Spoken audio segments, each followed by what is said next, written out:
So how are people in the Sikh community feeling about these latest developments? Well, Moninder Singh is a prominent Canadian Sikh activist and head of the Sikh Federation of Canada.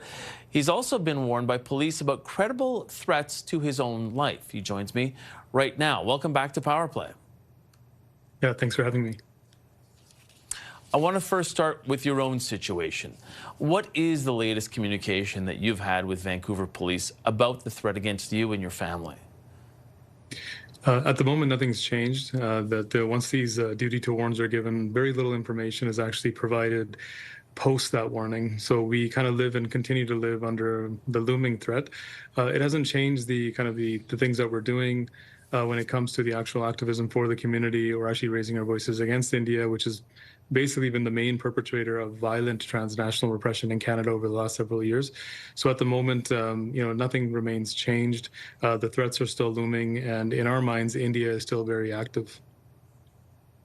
So then what do you think about what the RCMP Commissioner said yesterday on this program?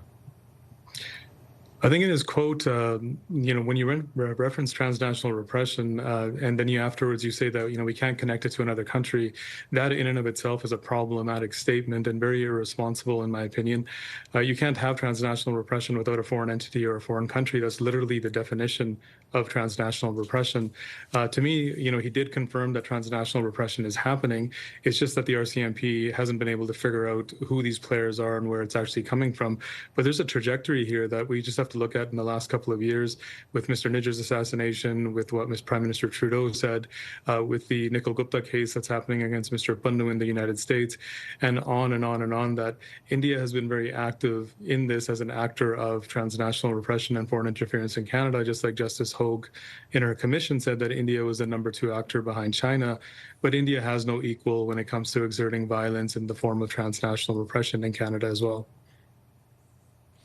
What has been the sentiment within the Sikh community in the last 24 hours after hearing what the RCMP Commissioner said, in spite of what you're saying there, and understanding that he is sort of leaving a gap there in considering what is happening and whether or not it can be criminally connected to the Indian government? How is the community feeling about this?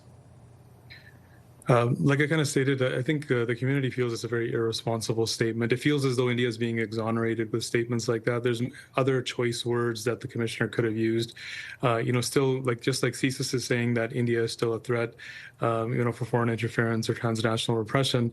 I think that we could have seen a better choice of words from him.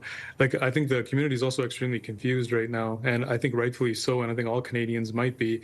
I received a warning the week that Prime Minister Carney was going to India, and I received it with an informant within the VPD, and the threat went to my wife and children.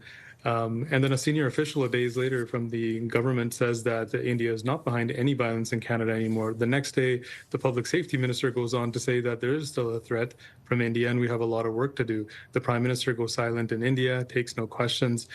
Foreign affairs minister Anand flails around on these questions. And while the India trip is happening, we have anonymous sources from law enforcement that start pointing out that active members of the Indian consulate were surveilling and basically terrorizing the Sikh community from the Indian consulate during Mr. Nijjar's assassination in the Globe and Mail article. So I think there's a lot of confusion as to what's the story. And then today we see, again, in the news headlines that Mike Duham, the commissioner, has said that India is not or no longer active in this violence. And we haven't heard why. As in, where is that assessment coming from when we have security agencies saying otherwise? And, what's changed? Mr. Bishnoi, is being pinpointed as this ringleader of all of this. And the very RCMP commissioner that is saying that India is not behind this was the one that told the entire country that Mr. Bishnoi is basically a tool or a criminal syndicate that the Indian government uses. We had also heard yesterday on this show from former National Security Advisor to former Prime Minister Justin Trudeau, Jody Thomas, saying that she believes the RCMP Commissioner meant that potential current activity can't yet be proven to be criminal. What do you think of that assessment? Yeah, I think that assessment can only come from law enforcement or security agencies. We, as activists or members of the public, we take what these agencies have to say, and then we basically prepare ourselves thereforth. In our situation, when you have death threats or threats of assassination to yourself or your family or members of our community, this is a very serious issue. This isn't something that's just built off of trade deals. This is human life we're talking about. And ultimately, we're talking about Canada's sovereignty here that's being undermined.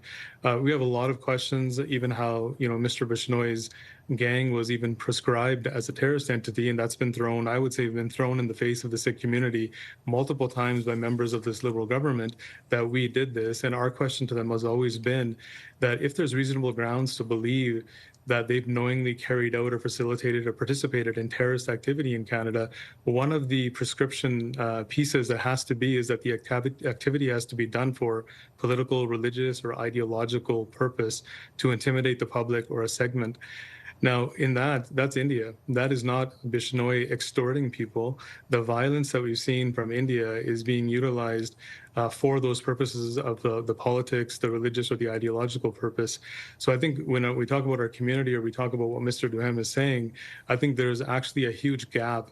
And I think what the feeling in general right now is to cover this whole trade mission, this trip to India, and what we see as a failure of upholding Canada's sovereignty and promoting the right to life and liberty in Canada by this Prime Minister and their government.